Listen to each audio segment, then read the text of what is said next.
Forum Secretariat, Brody Sigurdsson. Why don't you come up there? And I'll stand over here. This way I could help field some questions. But maybe we should just, Tanya, since you weren't here earlier, maybe you just want to introduce yourself a bit more. There's so much to speak about when you're talking about Tanya, and it's all good. So, again, we're very happy that you're here, Tanya. Thank you so much. Nyowe Haskanu, warm greetings to everyone this evening. Thank you to my dear brother, Roberto Barrero, for organizing this, the chairman of the NGO Committee on the International Decade of the World's Indigenous Peoples.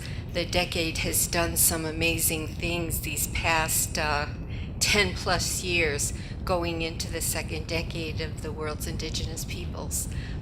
So warm greetings and thank you, Roberto. Also greetings to the UN pathways of the Fairleigh Dickinson University and the university community, and of course my colleague at the Secretariat of the Permanent Forum, Brody. Thank you very much for being here. So greetings to relatives, to Indigenous relatives, Indigenous leaders, and the college community. I'm delighted to be here. I'm really at your disposal to answer and participate in a dialogue with Roberto and Brody this evening on this amazing, informative movie that we were able to share this evening. It gives a good overview of some history as to what you might be asking yourselves right now. Why did Indigenous peoples go to the United Nations, and how did we open that door? So that might institute or initiate, I should say, some questions from you, and you might want to dialogue about that this evening. So I am going to put that in Roberto's hands. So thank you very much for having me this evening. Brody, did you want to just introduce yourself quickly? Sure. My name is Brody. I work at the United Nations in the Secretariat of the Permanent Forum on Indigenous Issues. And yeah, thank you all for coming here. It's wonderful to see so many people here that are interested in Indigenous people's issues and the UN. Thank you for Fairleigh Dickinson for organizing this. Maybe I should just go into a couple of things that, because this film is like 4 or 5 years old, and there are a few things that have happened since then. Although, like Tanya said, it's very good on the history, and the issues have not changed. You know, the issues like self-determination, access to lands, territories, and natural resources, they're the same, and they're going to continue being the same. You know, protecting and preserving indigenous languages, cultures, and so on. Those are all very important issues that are still the same. But since then, number one, in 2007, the declaration, the UN Declaration on the Rights of Indigenous Peoples, was adopted by the General Assembly. And there are some copies of the declaration outside this room. That's one thing. And I don't know if you noticed, but actually just last Friday, Canada, the government of Canada announced that it actually endorses the declaration. Because at the time, usually what happens with these General Assembly resolutions and these declarations, they are adopted based on consensus. But regrettably, that was not possible, even despite over 20 years, and Tanya knows this history much better than I do.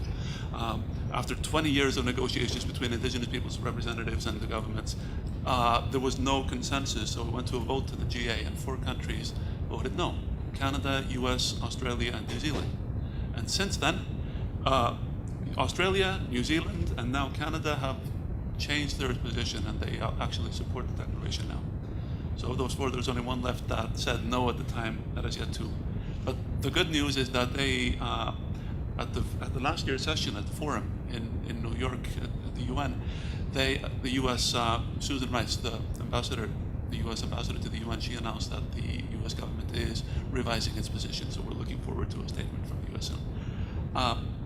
So that's one thing. The other thing that this film doesn't really go into, which is important to mention, because I work for the forum, and Tanya is a member of the forum, and the forum is very important. But they're also, the UN, obviously, all the UN agencies do a great deal of work on the ground, working on Indigenous people's issues. That's one. There are also 2 other bodies that specifically deal with Indigenous people's issues. One is the expert mechanism on the rights of indigenous peoples, which reports to the Human Rights Council, and they do thematic studies on issues, which they then report to the Human Rights Council. Then the Human Rights Council can then act upon that. Right now, they're finishing a study on indigenous peoples and their participation in decision making that affects them. The other one is a special rapporteur on the rights of indigenous peoples. The current special rapporteur right now is James Anaya. We saw, for a while there in the film, we saw Rodolfo Stavenhagen, who was the person who held the post previously.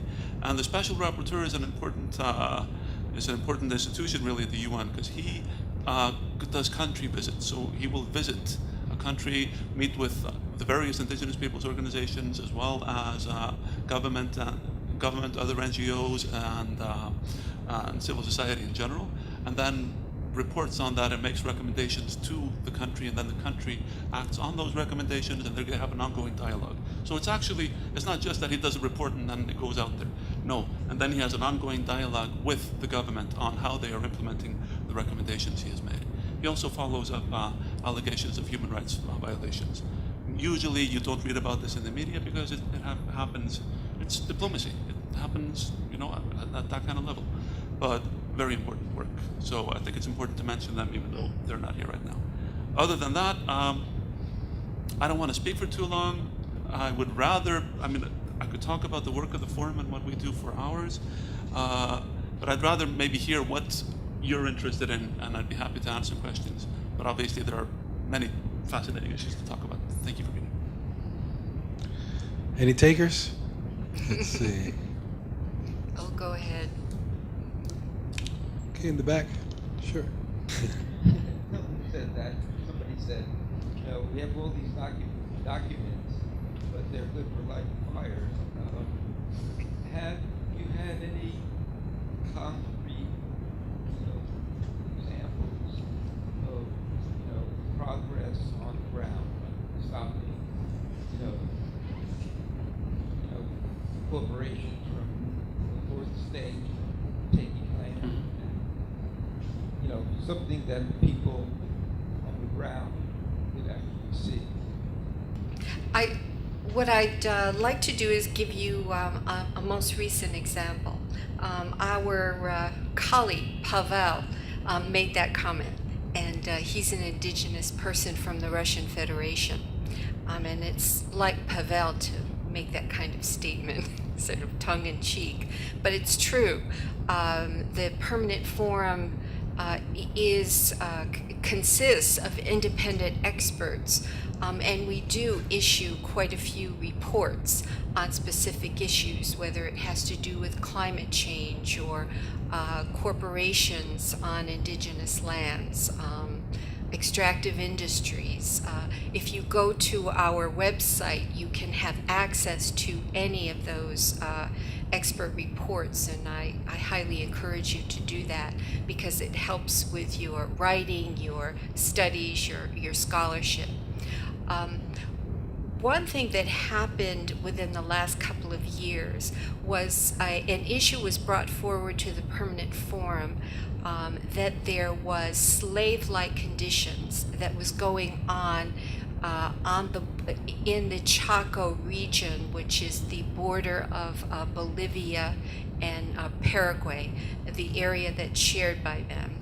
And the Permanent Forum members were invited to observe and to check that situation, and they were invited by the governments of Bolivia and Paraguay, which was a rather bold step for governments to take. They were quite distressed by this situation, and they reached out to the international community to help them with this. And of course, the people that were in these slave-like conditions were indigenous peoples.